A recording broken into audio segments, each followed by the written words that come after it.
महेश्वरः.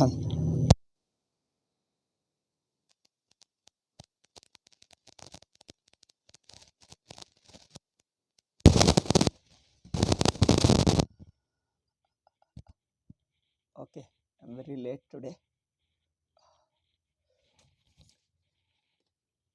The end of the fifth chapter is introducing the sixth chapter.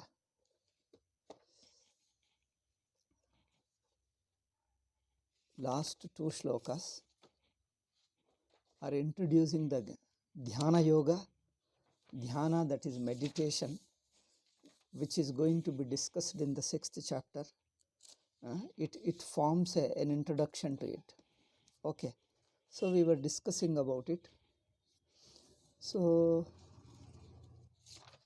last is two shlokas. So before the two shlokas, Bhashyakara himself gives one introduction, like I'll read that and explain. Okay.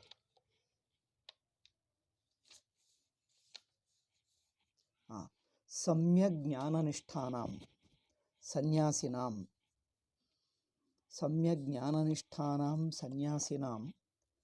sadyo mukti rukta and karma yogascha ishvara arpita sarvabhavena ishvare brahmanyadaya kriyamanaha sattva shuddhi jnana prapti sarvakarma sannyasa kramena mokshaya. So here the two yogas which he has been telling right from the second chapter. One is karma yoga, another is jnana yoga. So jnana yoga was taught samyak darshana nishthanam sannyasinam. For the sannyasi. Sannyasi means who give up the very identity of oneself.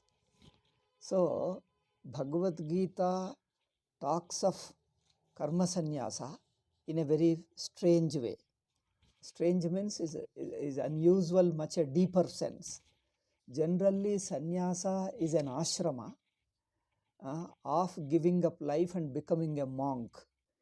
Here he is talking not simply a lifestyle of a monk, but the very sarva karma sannyasa, which means the very kartrutva tyaga, the very individuality, the very agency of doing action.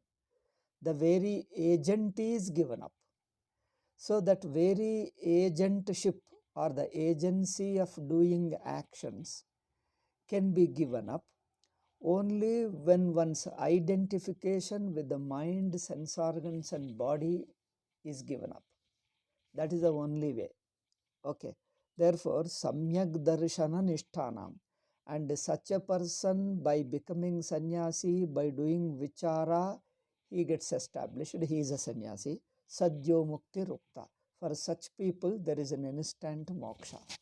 Sadyo mukti means not that you have to wait for the falling of the body and reach another world. Generally, Brahmaloka, those who go to Brahmaloka, you have to wait for two things. One is give up the body, then the travel to reach the loka. Here, neither you have to wait for the dropping of the body, nor to reach the another world. Right now, without doing all these things, right now he discovers himself to be Brahman. So this is samyak darshana nishthanam sadyo mukti was stated. Now karma yoga was also discussed in these last four chapters, from second chapter to fifth chapter. Second, third, fourth, fifth, in these four chapters, karma yoga was also taught. What is that nature of karma yoga? He says, Ishvararpita bhavena Ishvare Brahmani samadaya. As an arpana, as an offering, as a loving service to Ishvara, as offering all your karmas to Ishvara, Ishvararpita sarva bhavena.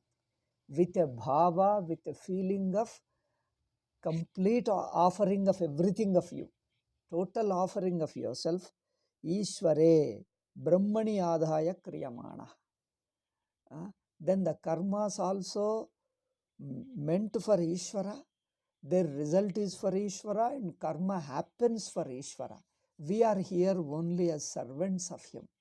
Servant in the sense one who pleases. One who pleases him. Only all that we want is just being pleased. That Bhagavan will be pleased with me. All my goal is only to make him happy and please him. Okay. Therefore, Brahmanyadhaya kriyamanaha. If that karma yoga, what will it do? What will be its benefit? Sattva shuddhi. Karma yoga gives the purity of mind. Purity means it neutralizes our raga and dvesha. Because raga and dvesha, that is a liking for something or dislike for something, these things will go away. Mind becomes cleaned of them. It becomes spontaneously natural. It doesn't have an inclination towards something and a disinclination towards something else. No question of inclination, disinclination. Sees the people, world, and everything is just naturally. All of them are same, similar. All of them are similar. All of them, you have a same feeling towards them. Neither feel attracted towards something, nor get disgusted or disgusted with something or dislike something, because things by themselves are neither good or bad.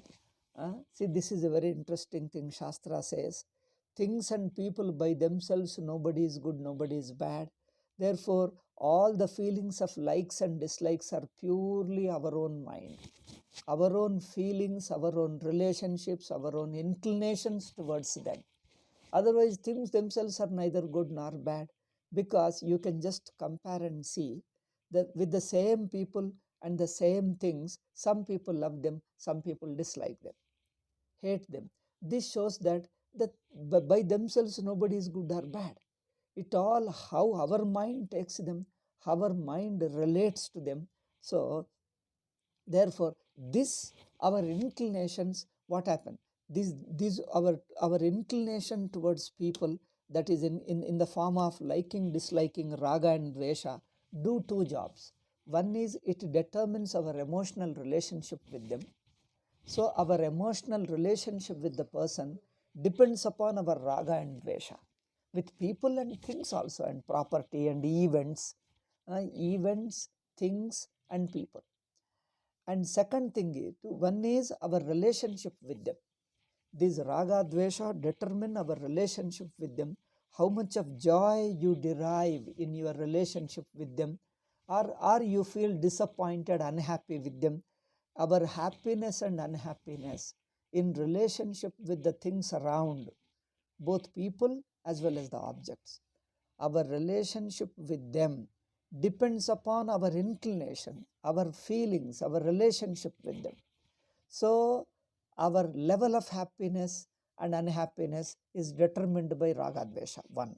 Second point is, these raga dvesha disturb our mind. Disturb in the sense they render our mind incapable of objectively looking at things. Because a seeker, a truth seeker, a seeker of truth requires an unprejudiced, unprejudiced outlook. He has to see the things as they are. So that mind gets polluted in the sense disturbed in the sense prejudiced. See, mind gets prejudiced towards something, it becomes incapable of seeing the things as they are. See, a research scholar has to be very impartial. I don't know whether science say this. A scientist have to be highly impartial. Not only physical scientist, even the social, any subject for that matter. If you are studying a sociology, political science, economics, or any research, even a simple criminal investigation by the police and all others, even a journalist, anybody is doing investigation is supposed to be very impartial and unprejudiced. This is a very important quality, and that is the biggest problem even in those days, and of course these days it is a very big problem. So people have their own prejudice, their own slantness. In reporting also they are prejudiced. In writing books they are prejudiced. Everything is prejudice. Prejudice has become a common thing now, routine thing now. Certain religions, certain ideologies, they live on prejudice only. Their religions live on only prejudice, only misunderstanding, only one-sided thinking. And now they have legitimized this one-sided thinking. Prejudice has become a common now. The courts, governments, laws, and everything is prejudiced. Raga, dvesha, liking somebody and disliking other, loving somebody and hating others has become a common basis, and people, whole society is supporting them. Now that is considered as the biggest mistake of the human mind. That is considered as an immaturity.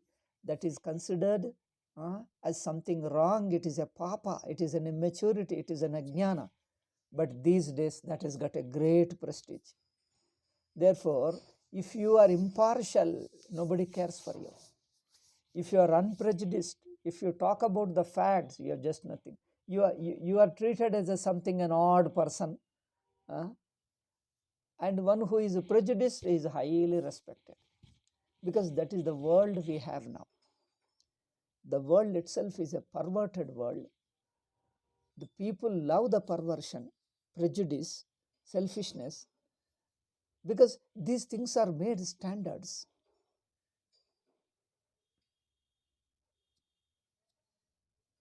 So even in worldly life, in many areas, person has to be highly impartial. Then only you can know the fact as it is. Then of course Vedanta is only purely search for truth. Vedanta is purely search for truth. And if a person undertakes self-inquiry only for knowing the truth. Truth means what? He has to be unprejudiced. He has to be free from any partiality. He has to just see the fact for whatever it is. It may be harmful to you, it may be, you may like it, dislike it, that is immaterial. But what it is, you have to know it as it is. So a person who wants to know the truth, he cannot afford to be partial. He cannot afford to be prejudiced. If you are prejudiced, you are at loss, because you can't find the truth. You will be away from the truth. You will be covering up the truth. You will be missing the truth. Therefore, a person who is prejudiced is totally unfit for the truth. Unfit means what? He will not find the truth. He will not find the truth, that's all. Whatever he finds is only his own illusion. His own illusion, delusion alone he will see. He will not be able to see the truth. That way Vedanta is known for it. Vedantins are known for being unprejudiced. That's why lot of purification process, karma yoga, antakarana shuddhi, this is a very big sadhana. For long time person has to learn, person has to practice. So even if he suffers, even if it gives him physical pleasure, insult, mentally it hurts him, doesn't matter. He should have a mind which the physical at the level of physical pleasure and displeasure should not disturb his outlook. Physical pleasures and unpleasures will be there, but just because it is displeasing to you, you should not get attracted. You should not get influenced by it. That means you should not your dislike should not interfere in knowing the fact as it is. Then emotional relationships like mamakara. Somebody hurts me, somebody humiliates me. Even emotionally, if he hurts you, you should learn to be impartial. And then intellectually also, your honor and insult, your success and failure in life should not prejudice your mind, should not make your mind, render your mind prejudiced. That is honor and dishonor, success and failure in life, they are just a part of life. See them, they are just a part of life. Anybody's life, everybody's life. Sometimes you succeed, sometimes you fail. So the failure depends upon certain factors, your knowledge, your action, your judgment, all these things. So why should you judge yourself to be as a failure? You are not a failure. Don't identify. You shouldn't identify with you should identify neither with failure nor with success. They are just events of life, neutral events of life. Your result of an action depends upon how you act. The action produces the result. So it is an action that has failed. It is the plan, it is an expectation that has failed, not you. Note it. You are neither a failure nor success. It is your expectation that fails. Okay? It is our expectation that fails. It is our plan that fails, not you. You as a person are common to both in success and failure. Me, the same person, is in the situation of failure. The same person is in the situation of success. I am the same person existing in both the situations. Therefore, I am neutral. I am neither failure nor success. Honor, dishonor represents only people's feelings, their own feelings, their own attitude, their own judgments towards me. So I should not judge myself based upon others honor and dishonor. My worth doesn't depend upon others honoring me or dishonoring me. Honoring, dishonoring is their attitude, their relationship, their feelings, their relationship. That's all. So he feels that way. He has got certain evaluation, certain standard, and he feels impressed with me, and therefore he respects me, does namaskara to me. So it only shows his own mind, his state of mind. He feels that I am valuable to him, but the value is also relative. But even if it is not relative, so what? The value he recognizes. See, thing may be valuable, but again it depends upon you whether you recognize that value or not. See, a thing may be valuable, but that value again becomes more valuable according to your situation and context. In your situation, you need it very badly, and it is a very rare commodity, then you feel that it is. That means it makes a lot of difference in your life, therefore you respect a person. Or a person's qualities, person's power, person's strength, people respect. They respect not you. They respect my strength, my knowledge, my position, and etc. For some certain other person, he doesn't know, he doesn't care for it, so he doesn't respect. So it only shows how he reacts, how he responds to certain situation. This doesn't mean myself. I'm just a neutral. I'm neither honored nor dishonored. If somebody disrespects, okay, that is his way of understanding, his way of evaluation. That doesn't undermine you. You are just you. So this kind of my individuality, my understanding, my worth, I should understand not based upon others' reactions. Or in a given situations, you are valuable to many people, then therefore you feel that you are great. Then if some people disrespect you, therefore you feel inferior, you feel dejected. That should not happen. My honor and dishonor should not disturb me. My success and failure should not disturb me. My emotional relationship, I love somebody, I want somebody, I like somebody, they also respond positively to my emotion, I feel pleased and happy.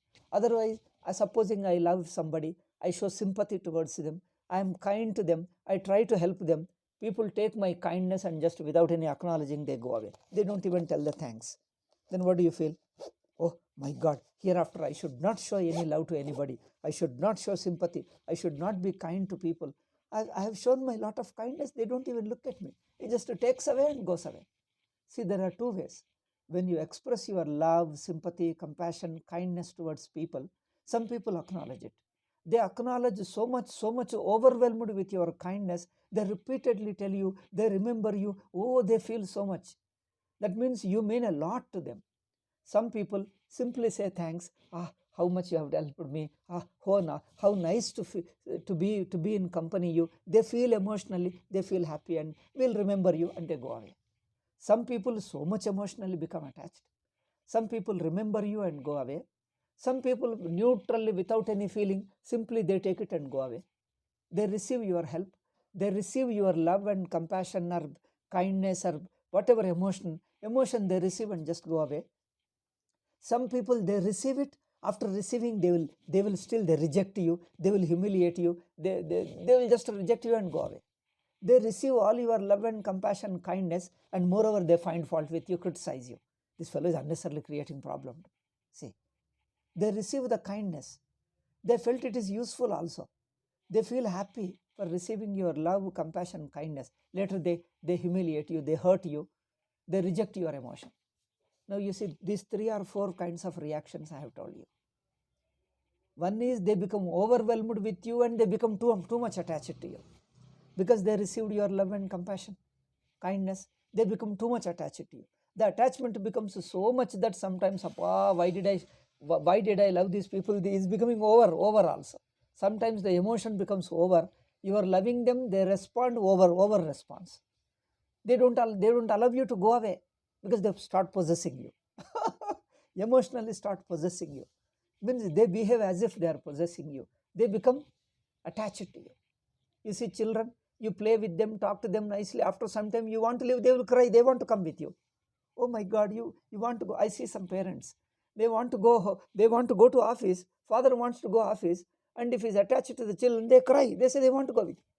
This becomes another extreme. No, you can't go, you can't take the children to office. Then what will you do? So this is one extreme attachment. Some people simply say gratitude and go away. They respond to you positively, they remember you, they help you when another occasion comes. Okay, second type of person. Third type of person, he expresses nothing, he just simply receives your love and compassion and goes away. A neutral person doesn't express back his love. Counter love he doesn't express, he just goes away. And this is a 3. Now the minus side, you see. Some people while receiving they receive happy, and later while receiving they become happy, and later words also they become unhappy because their ego comes in the way. They don't want to express gratitude towards you. So they feel then fifth person is much more. They feel your love, your kindness, your compassion irritates them. They just don't want to see you loving them, caring them, etc. They hate you. Now these are the 5 levels: emotional attachment, your love and compassion. How these 5 ways people react.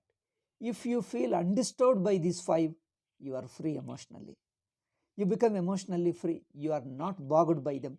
You are not disturbed by them. These are the 5 kinds of reactions of others. I express my love, my compassion. So others' reactions will be in these 5. One of these 5, we can't see anything other than these 5. 2 are extremes. One is like children, they get attached to you. You show them love, they become so attached that they don't leave you at all. They become burden to you, they become problem because they love you. That is one side, one extreme. Another extreme, they hate even to your normal courtesy, simple kindness. They don't want to bear you. They can't bear even your simple kindness and love. They just hate you. The other extreme. And middle one is a neutral. He just receives your lives and compassion. That's all, he goes away. Doesn't even tell your thanks. Because second one and the fourth one, they are just limited. They become thankful to you.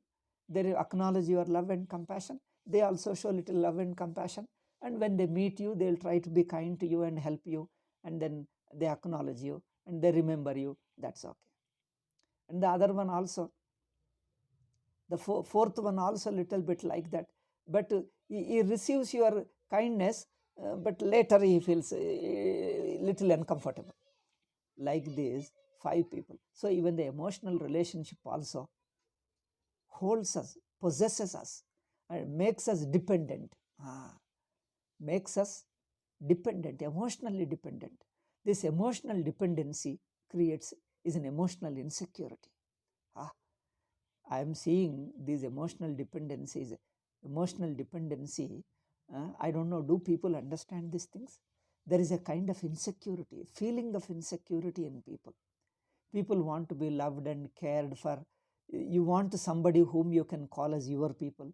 And the other person also should feel towards you that, oh, we love you and we care for you and we remember you. People want to remember their birthday and then they should acknowledge you. If you tell them happy birthday, boy, you see them how much they become elated, they become so happy. It looks so childish for me. Simply say birthday, wishing somebody birthday, what difference does it make? It simply shows their simple shows their goodwill for you. Why should you be so elated with that? Because these are all emotional relationship. People have that insecurity. You always want to be cared, loved, attended to. Otherwise, if you are ignored, you feel bad. That means this insecurity is a big problem for all human beings. I tell all human beings. Rarely few spiritual people transcend. I tell you, even the spiritual sadhakas, Vedantins are not free. Even sannyasins are not free. Even sannyasins suffer from this kind of insecurity.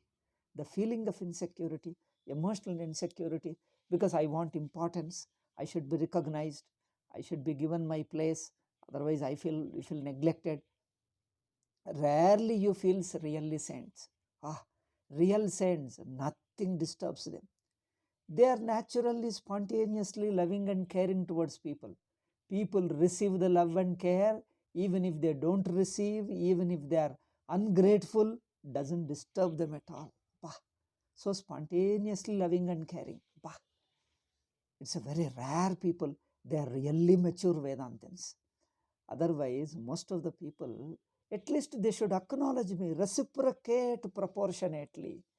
Proportionately, they should see. Even this expecting a reciprocation is also dependency. Expecting a reciprocatory love and caring, understanding, gratitude, at least orally express thanks, that also makes difference to the people. But a really mature person, a Vedantin, is a person totally free from insecurity. Even if he is thrown onto the street, he won't get disturbed. He won't get disturbed. What a maturity. But most of the people, I see them, Vedantins, even sannyasis, that insecurity, jealousy, trying to avoid people, trying to work against you, these are all most of the people have. It is very difficult to live with people because they try to act something. First they try to be good to you, but again they try to want to avoid you. This all kinds of problems. There is no smooth, friendly, spontaneous love. Spontaneous love means even the love should not become a pressure on you. You show love and compassion to people. That should not become even a pressure. It should be so spontaneous, natural. That's all. You express your love. The other person receives, may not receive. After receiving, he may be overwhelmed. Sometimes he just receives, quietly goes away. So, whatever may be the people's reaction, my expression of love, my feeling of love should not bind me, should make me neither elated nor depressed. That means my love is totally in my hands.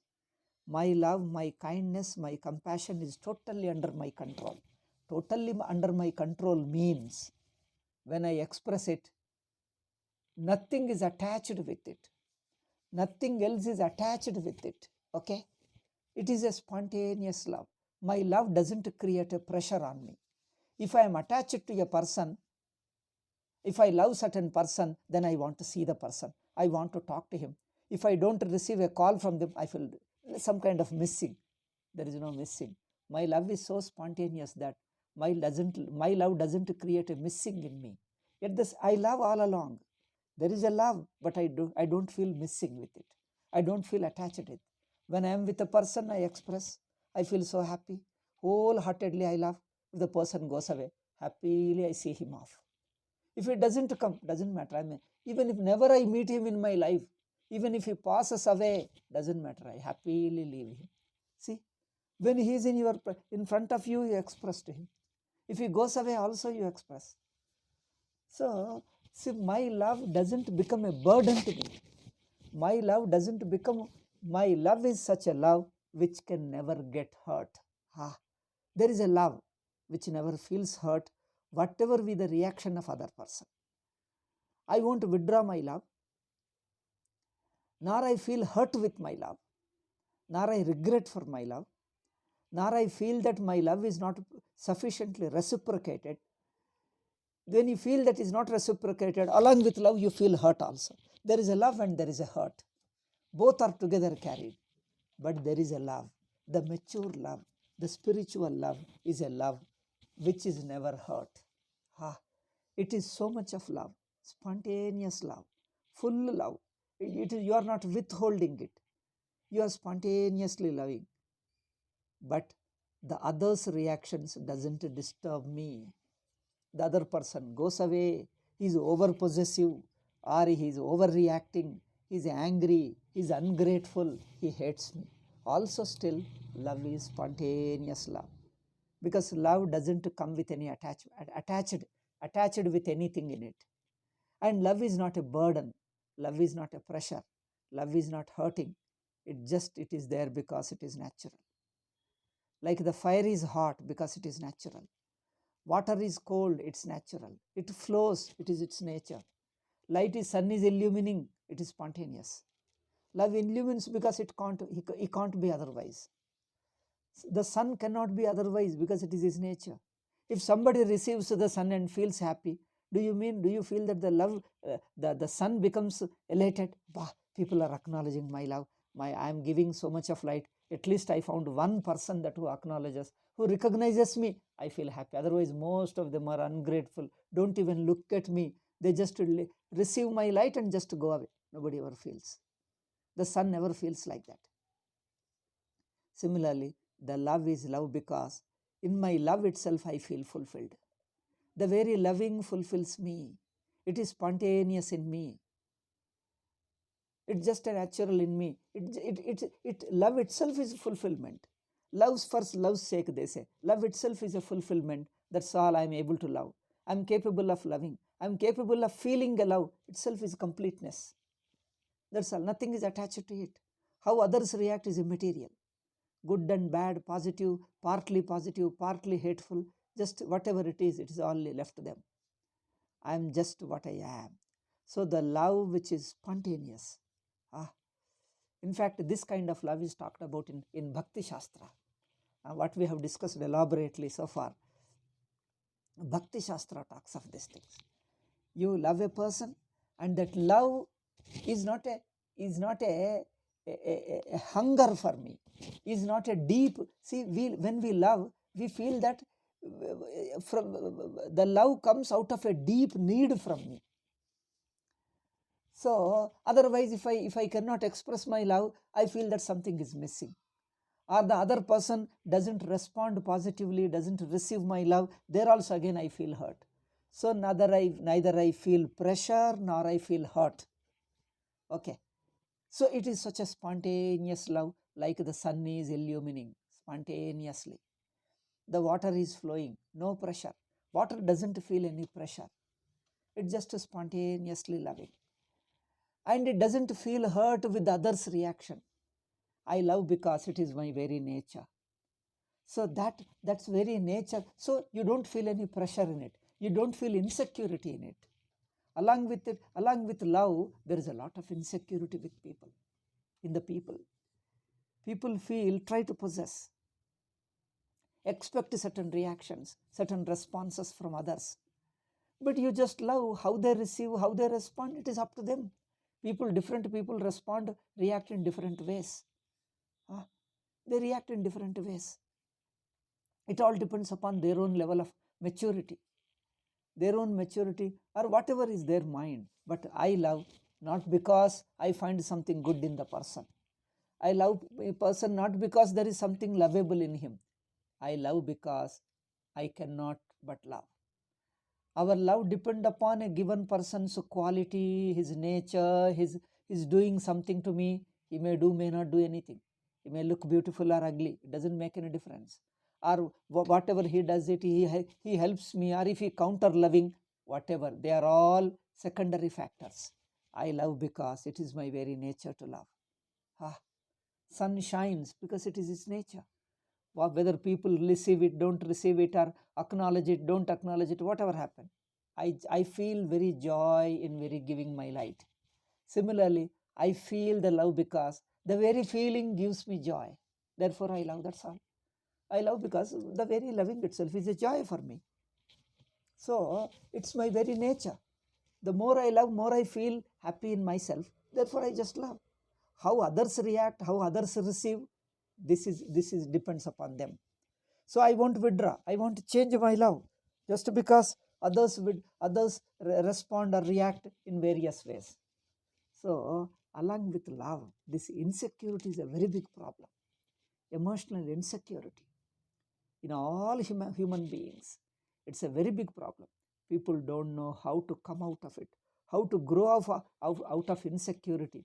In fact, there is no way. There is no way to grow out of insecurity. It is a deeper problem, and also it requires a deeper solution. Only Vedanta, only spirituality can help you to sublimate your mind, all the needs of the mind, emotional needs, the need of insecurity, the need of security. So a person should feel totally free. No possession. You live with people, but don't try to, we don't possess. That is a freedom.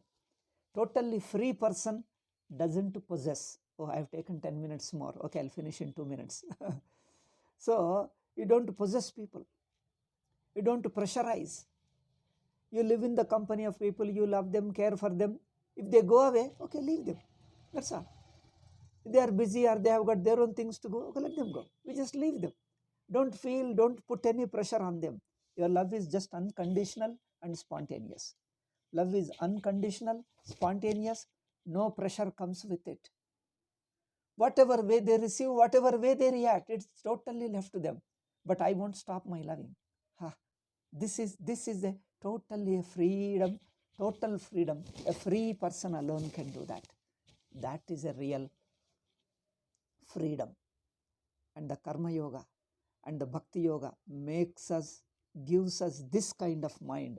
Otherwise, if you feel a little bit of attachment, a little bit of insecurity, then you start possessing the things. You start having a soft corner for some people or something. Then mind becomes prejudiced. The truth seeking suffers because truth is a totally true. Fact is a fact. Nothing changes it. You should accept it as it is. Your mind should not have any attachment, any inclination, any prejudice, any emotional prejudice. Then you will not be able to find the truth. Truth is just self-shining on its own, independent of what you feel. Therefore, my mind also should be prepared to see the truth. Therefore, to prepare it, the emotionally also mind has to be balanced mind. So in this emotional insecurity, you have to grow out of it. So Karma Yoga and Ishvara Bhakti is supposed to help you. People don't know what is bhakti, what is emotion, how to purify the emotion. Purify the emotion means what? You go from all these things. That insecurity, fear, ego, all these are mixed with love. In fact, love is there in everybody. But the problem is, along with love, there are many other things attached to it. Your insecurity, fear, egos, and all those things. And all those things are cleared, then the love shines spontaneously. It is there in everybody. But the very love is becoming, people think that love is a problem. Love itself is not a problem. The other things associated with it is problems. And those things, it has to be filtered out. It has to be removed. Then the love becomes pure. So the other things, they get mixed up. The ego, the mamakara, and then other things, jealousy and so many insecurity, all these things are mixed up in it. Therefore, these are all impurities of the mind. Bhakti has to be properly guided. People think by doing things, singing bhajans on their own, it's a bhakti. It has to be properly guided by a mature person, a real, truly bhakta. People think cultivating emotion in one person and one way is a bhakti. But that again is a one-sided emotion. They think a cultivated one-sided emotion concentrated on one person is bhakti. No. It is a purification of emotion is bhakti. It's a purification of emotion, elevation of emotion is bhakti. It is not concentrating on one person. Because when you concentrate, you have attachment, emotion, attachment and ego and other things are already mixed with it. So it is not a pure one. Because in this one-sided, in this one concentrated on one person, when other impurities are with it, then it hurts you. The same, there is a love and it is a hurt also. There is a hurt one side and love one side. It's all mixed things and you don't know how to handle it. People suffer from this. One side you are hurt and one side you love. And when you love, you are hurt. When you hurt again, there is a fear also. There is an insecurity. There is a fear. You can't remain without loving. But when you love, you are afraid that you might be rejected. How to handle? It's a big problem. They don't know how to handle. And they keep on living like this alone. They don't know what to do. They just live. All these things are required to be straightened, purified, straightened. People think all these things are not required. Only making money and big social status alone is everything else. Who is to teach? How to learn? A sadhana is required. Learning is required to purify this emotion, this mind. But nobody has time for learning all these things. Vedanta teachers, our Shastras teach, Bhakti teachers, nobody cares for them. They think when they are deeply hurt alone, they want somebody to help them. Afterwards, that's all. They live in their same problems, same sufferings. They care more for money alone, money status. They look so childish. People who are so much mad after money and status and pleasures. Pleasures, money and status. Only children indulge in such things. You see, children how much indulge in taste and eating. You see, you give some sweet chocolate to the money. Whole world is, the baby thinks that the baby won the whole world by getting a chocolate. So we are also so much addicted to pleasures, status and money. And we never think of certain a deeper learning, a deeperly inwardly purifying, and inwardly you become free. Your mind becomes free from these hurts and guilts and emotional problems, insecurity. You grow out of that. That nobody bothers. That's why very rarely you find real sadhakas. For them, sadhaka is only another emotional attachment, another hobby, or a tentatively few days they do and give it up. They don't pursue it until the end. That requires a total change, total transformation in your personality, a deeper inner growth, much deeper growth. Okay, so this purification really is required to understand the truth. So to understand the truth, this is required. Okay, so karma yoga makes this thing sattva shuddhi. It purifies your mind. Then after purification, it helps you to look at the fact as it is. Then jnana takes place. Sarva karma sannyasa kramena mokshaya iti Bhagavan pade pade abravit. He told repeatedly in the last 5 chapters. And again, vakshati cha is going to say until the end of Gita also he tells the same thing. Therefore, atha idanim dhyana yogam. Now he is going to say dhyana yoga. Samyak darshanasya antarangam. Now he has to say dhyana yoga, which is a sadhana, antarangam sadhana, an inner sadhana for jnana. See, karma yoga is external sadhana. External means a little away. Dhyana is an inner. That means it fixes your inner mind, which is not very much visible to others, which you alone can see. Your inner workings of the mind, inner feelings, inner movements of the mind, the feelings, etc., you alone can feel, others cannot see them. Others can see only when they are expressed, but unexpressed you alone can see. That inner mind has to be purified, should be corrected. That can be done only with dhyanam. Okay, so dhyanam can rectify it. Therefore, antaranga sadhanam, dhyanam has to be taught in the next chapter, 6th chapter. For that, a little preface is created, an introduction to it. So this shloka and the introductory shloka we'll discuss in the next class. So tasya sutram, it is a sutra rupa, is a briefly states here. Sparshan kritva bahir bhashyan chakshuschaiva antare bhruvo pranapanau samau kritva. So certain dhyana yoga steps, what are to be done, is briefly talking in the 2 shlokas in this, and more details in the next chapter. So the briefly he says, I think we'll discuss now. I am just to read out the shlokas. This briefly we'll discuss in the next class. Sparshan kritva bahirbhashyan chakshuschaiva antareva. First is leave the external things, keep your attention, then the breath, then your mind, then your sense organs. 3, then what to think of. These 5 things you have to taught. Vigatecha bhayakrodo yasa mukta eva saha. These 5 areas you have to do something, you have to handle them properly. These 5 levels is called dhyana. Okay, that we will discuss in the next class. Om Shanti Shanti Shanti. Harihi Om Shri Gurubhyo Namah. Harihi Om Tat Sat. Oh, today I have taken a long time because I started very late. I think next class I will not do. I will do it on time. Some disturbance comes. Okay.